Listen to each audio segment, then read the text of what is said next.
Waterloo is a 1970 film written and directed by Sergei Bondarchuk and produced by Dino De Laurentiis, starring Rod Steiger as Napoleon and Christopher Plummer as Arthur Wellesley, the first Duke of Wellington.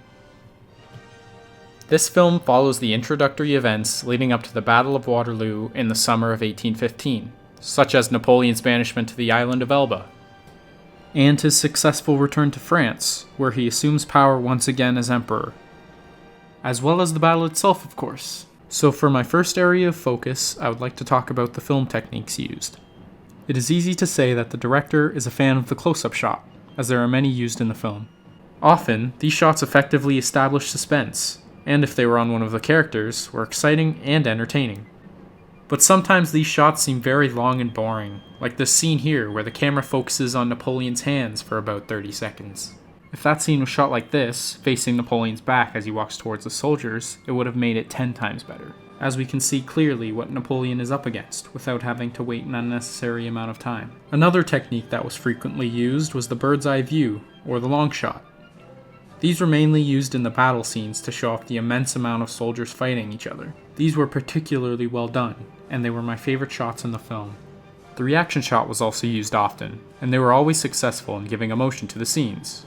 As we can see here, the faces of heartbroken French soldiers as Napoleon is exiled from France are able to show the loyalty and love they have for Napoleon.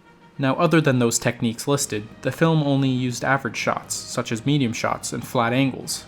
So when it comes to creativity and going outside the box with the camera work, this movie would seem to be straight out of a textbook, which is alright for the topic it covers. The next area of focus I would like to discuss are the costumes of the film, and there were a lot of them. All of the extras who were portraying soldiers in the battle were actual Soviet Army soldiers. There were about 17,000 of them in total. Now in the real Battle of Waterloo, there were around 73,000 soldiers under Napoleon and 118,000 soldiers under the Duke of Wellington, which is including the Prussians. It would be impossible to get that many extras and costumes, and would also be unconventional, so this inaccuracy is necessary for the film. So as for the British military costumes, they look uncannily like the uniforms used in the 1800s. It is obvious that the costume designers took great care into making these uniforms as accurate as possible. They all have the signature red coat with straps across the chest, as well as the tall black hat. As for Arthur Wellesley, the contrast of his blue outfit against his red men seems to be accurate as well, even though most of his portraits have him dressed in a red uniform. There are many paintings of him at the Battle of Waterloo dressed in a dark uniform. Likewise for the French, the exact same care was used in creating their costumes, as they resemble the actual uniforms from the time frame acutely. The blue coat, white pants, and straps are all part of the French soldiers' costumes. For Napoleon, his costume also appears to be accurate. There are many portraits of him without the trench coat, and with different colors and parts of the uniform, but there are also quite a few that the film looks to have duplicated perfectly. The film ended up winning the BAFTA award for Best Costume Design, which was extremely deserved. Moving on to the third area of focus, which is geographical features. The actual battlefield at Waterloo had a long ridge that ran east and west, and it was perpendicular to, and bisected by, the main road to Brussels. Near the Brussels road, there was a large elm tree that served as Wellington's command post for much of the day, and the film actually shows that tree. Wellington was able to conceal his military strength by positioning his men on the reverse slope of the ridge, away from enemy eyes. There were also a few buildings around the battlefield, like the chateau, garden, and orchard of Hougoumont, a large country house, the hamlet of Papelotte, and La Haye Sainte, a walled farmhouse. The fight at Hougoumont was shown well. The French begin their attack there, and it continues through the afternoon. Unfortunately, there is the omission of Plancenoit and its significance. In a review by Paul Sinnott, he states that this is one of the film's biggest disappointments. For my last area of focus, I would like to go over the historical events in the movie, as well as what happened in real life. The first event we see in the film is Napoleon's abdication of the throne after a failed invasion of Russia. He is then exiled to the island of Elba. What we don't see in the film is how Napoleon becomes emperor of the island, and how he creates a small navy and army. Napoleon decided to escape from Elba after hearing rumors that he would be banished to a remote island in the Atlantic Ocean. He left with 700 men on the ship Inconstant, and he eventually landed on the French mainland. By this time, what's happening in the movie joins us again, and we see Napoleon and his small military be intercepted. We then hear him say, If you want to kill your emperor,